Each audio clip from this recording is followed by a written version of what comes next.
Ito na kami mga kachupapi.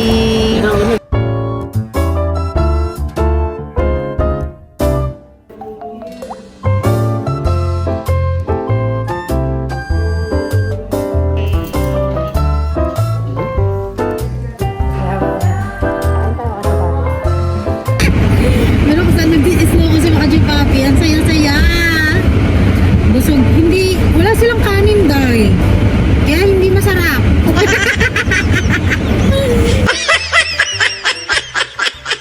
Hi mga kachupapis! Welcome back to my Or you vlog. mean Monthsary? We are celebrating our monthsary. Today is January 16. So we're going to date at Million Crab. Hey baby, did you bring the card that George gave it to me? The gift cards? Yeah. It's in here. Okay. But I don't know. Is that for King Crab? Yeah, they have Is it? me. Yeah. Okay. They give me, and then I was asking how much money in there. They say she doesn't know. She doesn't know. She Because doesn't know someone always anything. give it to her. Because she's not always eating She outside. got it and she didn't use it, so she just gave it to you. Yeah, someone's give it to her, I guess. I think the one in here is not for King Crab. It's Red Lobster. Double check it. Yeah, it is Red Lobster. Hello. We go to Red Lobster next time. It's okay.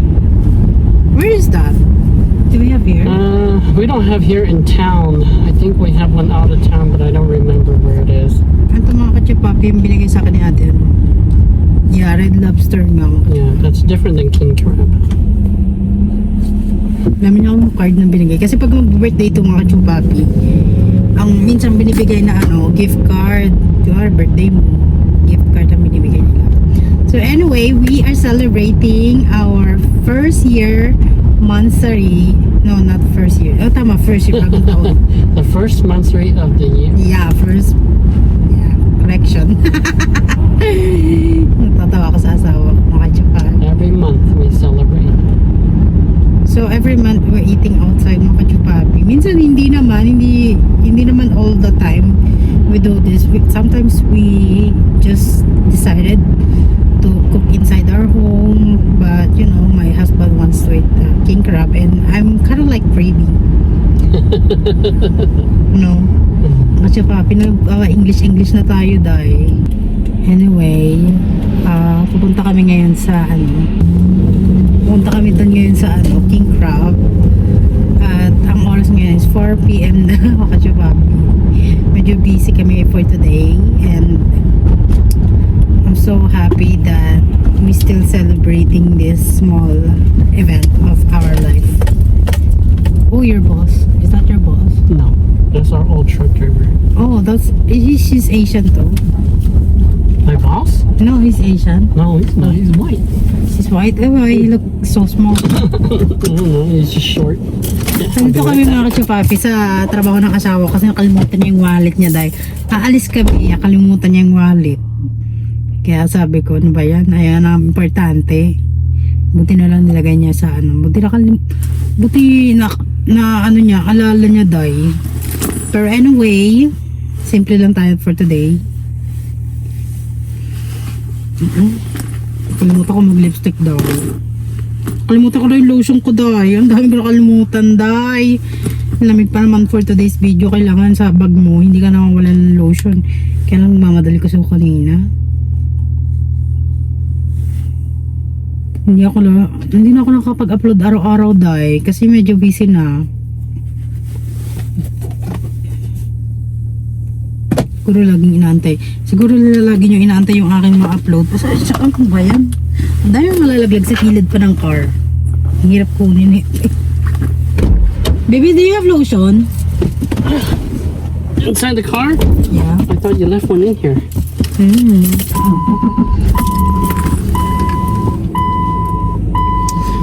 No, I don't. I should. I had one in my duffel bag, but I took it home. I'll have to remember to leave one inside the car. Yeah, next time. So that way I can use it. Kasi minamadali ako ng asawa ko kanina. Is your hand dry? I mean, you can use this. It kind of works too. It's not as good as lotion, but it works too. Hand sanitizer can also be used as moisturizer for hand. Mamaya, pag pumunta tayo ng mall. Aray, may sugat pala ako, B. I have wound. It also helps clean the wound. If you have a wound, it stings a little bit because it has alcohol in there. Yeah. It cleans the wound, so then the bacteria that is trying to infect your wound, they Di get na ako nangangalay, B. I didn't feel any hurt on my hand. Because every time, remember when I'm vlogging, I always use my hand. Now I don't need to use anymore. So happy. I bought that one. Oh, I'm glad it worked out. Me, you should put the thing up so that way it doesn't fall off. Oh, Yeah, it's supposed to put pressure on there so then that way it doesn't fall off. You leave it like that, it will slowly lose pressure and then it might fall off. The clip, yeah, push the clip in. You cannot do it? umiiyak na yung sasakyan. Kasi hindi ako masanay. Ano sakal ako sa jacket? Right? Yeah. Too tight. Black na black naman yung hair ko, day. Parang mas black na black sa jacket eh, no? Kaya tinatanong ako ng kaibigan ko, nagpakulay ka ba ng buhok? Hindi. Natural oven. Natural oven. Maybe one of my friend asking me if I put color on my hair because it's so black. I said no, it's natural. I used to think about dyeing hair color too, but now I don't think about that. It's not good. You know, because if you always dye your hair, It's gonna dry. you actually destroy your hair. Yep. It gets dried up, and you know it's not good. It damage it. And on top of that, if you're a Christian, it's not something you should be practicing. Be content whatever God gives to you. Because it's kind of like if you're always trying to change it, then you show insult to God's Before, design. before mga kachuapi, every time someone asking me if I have a money, what do you want to change in your face? I always say my nose. Your nose is perfect the way it is. Ah, You know, God made everybody perfect the way that they are. It's just that, you know, we're so blinded that like we don't see it, and we always look at it like it's a flaw, but it's perfect the way God designed it. That's why they say that if you always try to change it, then it's kind of like an insult to His design. si paper maraming maraming kwento to eh. Sabi natin maging storyteller siya. Sabi ko nga, you start your vlog and tell some story because he always listening to the podcast. Well, I have a lot of time to listen. Kasi When I'm di ba pag driving. nagdadrive siya mga kachupapi, lagi siya nakalisten sa ano, ayun ang gusto niya, ayun ang kinagusto niya sa job niya. Kasi ayun daw niya yung nakiki-work siya sa mga taong iba-iba ang mga ugali. Di ba? Kaya yung asawa ko, kahit, alam mo mga kachupapi, ayun ang sabi ko nga sa kanya, maghanap siya ng malaki ang sahod, malaki ang kita, yung per hour, ganyan. Lagi niya sinasabi sa akin na ano yung malaking kita kung hindi ka naman masaya. Diba? So, ang asawa ko, hindi siya doon nakabase sa laki ng kinikita. Kung gaano ka kasaya sa trabaho, kung gaano ka ka-passionate, kung gaano ka, diba? Kasi magagawa mo yung trabaho mo ng maayos, nang walang problema ba? Diba mga kachupapi? Kaya sabi ko nga sa asawa ko, ganun ba? Kasi pinipilit ko siya noon na umanap ng magandang malaking sweldo kasi mukhang pera ako. Inopinata siya rin. Saring lang. Kasi iniisip ko kasi future namin, di ba? So, ang sabi niya, aanin doon ng pera. Kaya doon ko na yung asawa ko na, may point din pala yung asawa ko. Aanin mo yung malaking sweldo. Kung hindi ka naman, kung araw-araw ka namang laging pinapagalitan ng boss mo, laging pinapuntayan magtrabaho, hindi mo lagi na perfect yung gawain mo, laging pagod, di ba? Kaya mas okay daw siya sa work niya ngayon, na kahit maliit lang ang sweldo, masaya naman daw siya. I'm telling about, before I was telling you that get different job that give you high salary, right? And they always told me why I'm looking high salary. I'm looking for a job that it's happy. I'm happy with that job. High right? salary is good too, but it's not all about the money. Oh, You that's know, you have to be able to find a job that you're going to be content as well. Because even if you get a job that's very high paying, but if you're miserable at work every day, that's no way to live your life. You're going to be very depressed. You're going to have a lot of stress, you know, because your boss is always yelling or always watching you. watching you or saying, hey, you know. Like, I'm done with those kind of jobs. You know, I've been to a lot of jobs like that. Diba, where like, say, the boss always yelling, the boss always watching. Yeah. They're always going, hey. You're not allowed to sit. Yeah.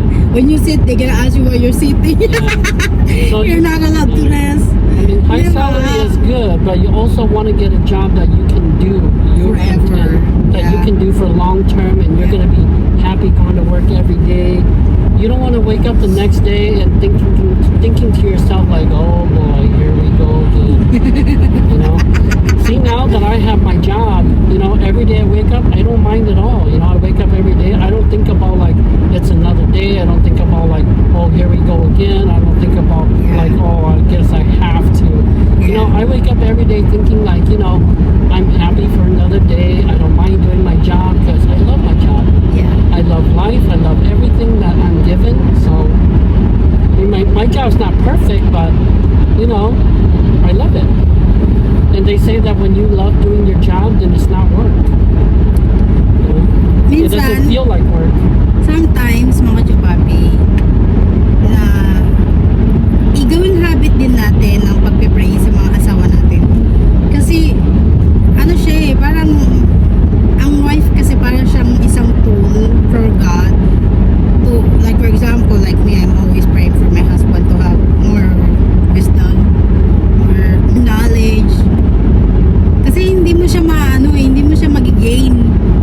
Hindi mo siya magigain through experience. Parang tama ba yung sasabi ko? Parang hindi mo siya makukuha kung hindi siya ipagkakaloob ng Panginoon. Kaya dapat lagi natin pagdadasal yung asawa natin na lagi siyang bigyan ng wisdom, ng being wise person. Yung alam mo yung mga chupapi kasi And wisdom is good because even in the Bible, the story about King Solomon, right? yeah, He asked for wisdom, and when you have wisdom, you start to get everything. Everything comes with wisdom.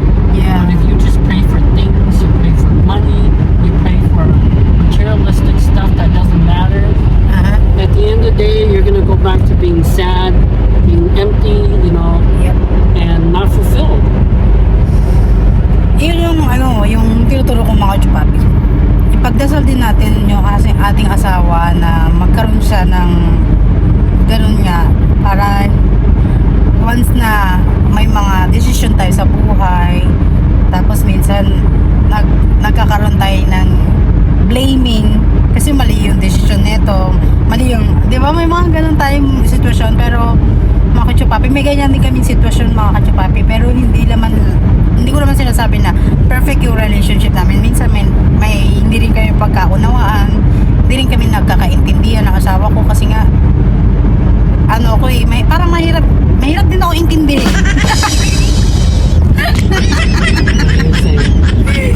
I said sometimes you should always I was telling to the vlog that sometimes you should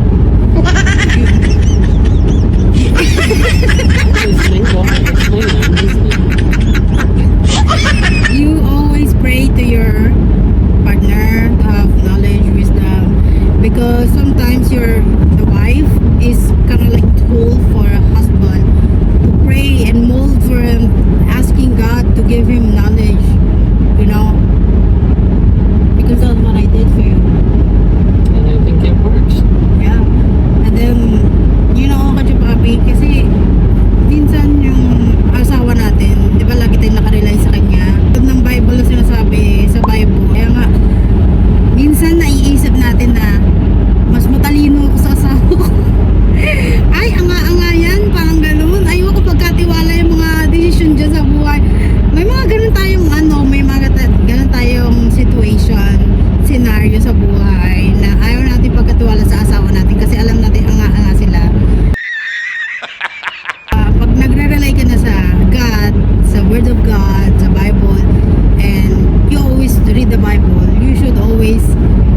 your husband to become leader to your family.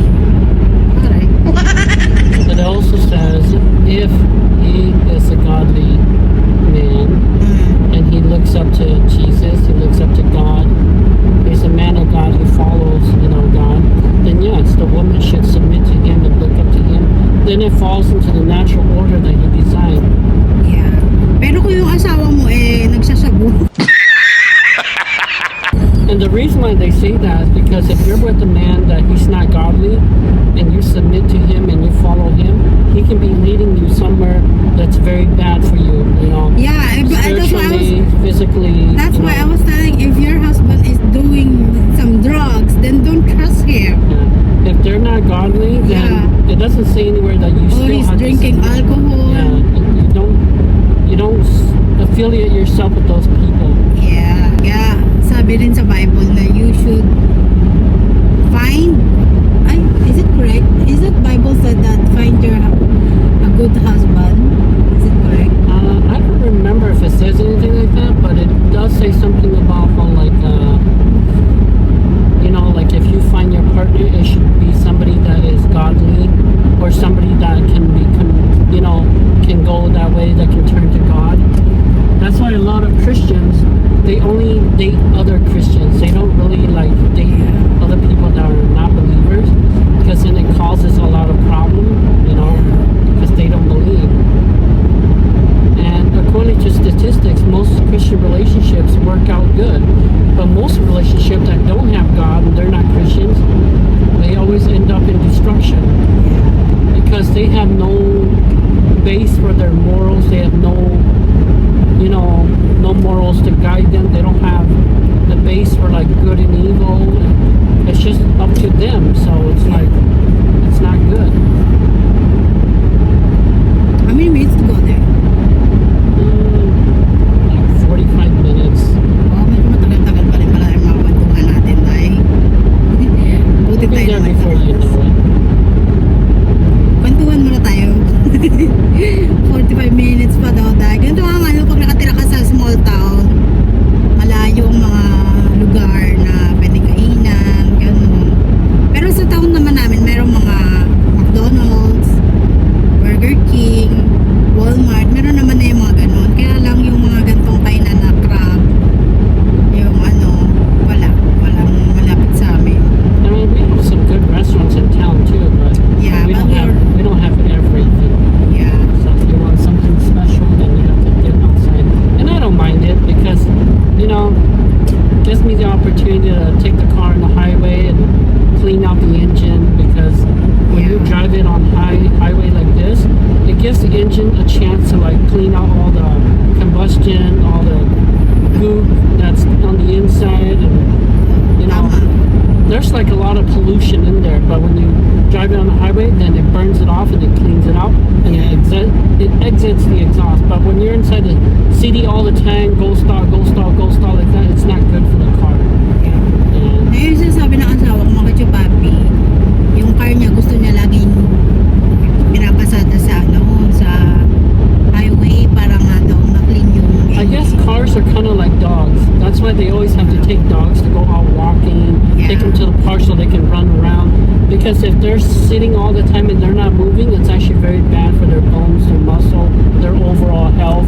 It's So kind of like for people need exercise. dogs are not like cats. Cats can sit around all day and they don't care. It doesn't matter. But for dogs, they have to move around. They have to run. They have to walk. So dogs are just that way. And cars are kind of like that. So if you city a lot, it's actually very bad. So you need the highways. Need exercise. Well, humans are kind of like that too, but it doesn't affect us as much. It's just that if you sit around a lot, then you just get fat. But for dogs, if they sit around a lot, it's just not good for them overall. It may even shorten their life too. So that's why it's such a big deal. Dogs need a great deal of attention. Like if you have a dog, you can't just leave them. That's why dogs are very high maintenance compared to cats. They're very low maintenance. Yeah. Mga kachupapi, gusto ko kumuha ng ng dog. Retriever.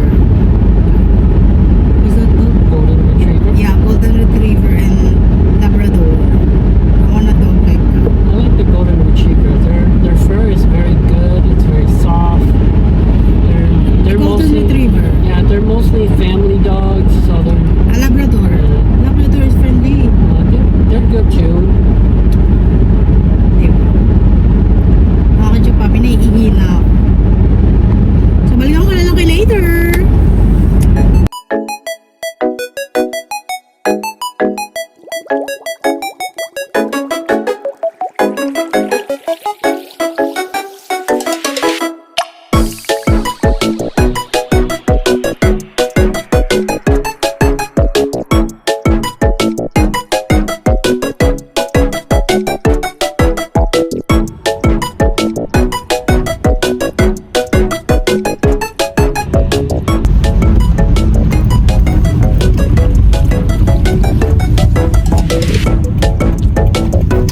Papi, dito na kami. At let's go.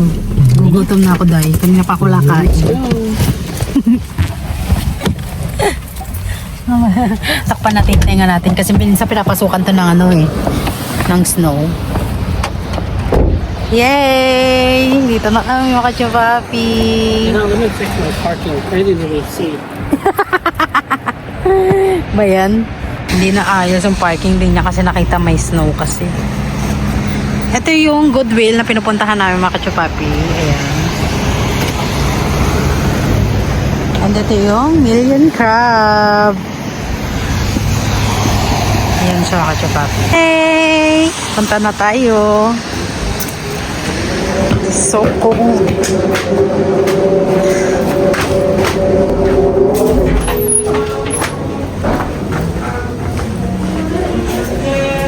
Hello. Yes. No, that's cool. Ang kulit. Kala mo totoo, no? Pero fake lang siya.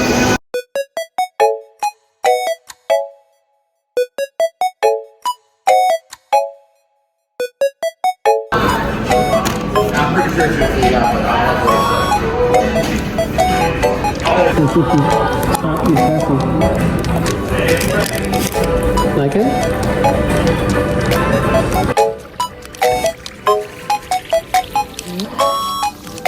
I like the sauce.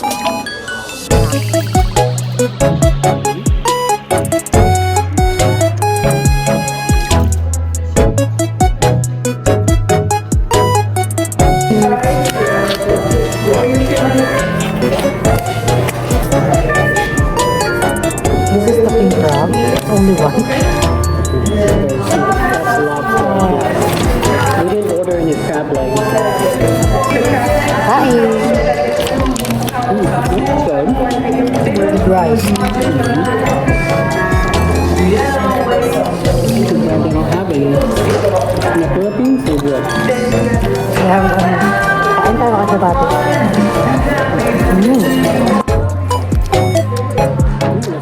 Just right there. I think if we order 2 spicy.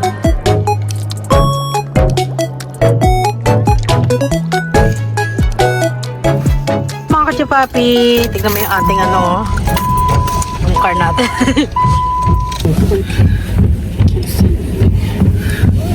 Sabuta kaming Goodwill mga Kachupapi, tingin lang tayo ng ganap doon kung anong meron doon sa Goodwill. Nag-i-snow kaya kailangan alisin ng snow para makita yung daan. Mga Chupapi, siguro nga dito na talaga tayo nakakalaan para sa isa't isa. Taga Wisconsin na talaga kami, bay. Yuck. Look at that view. What's happening to you? Ano?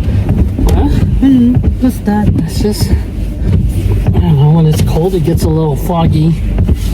But it'll go away once air goes up, you know?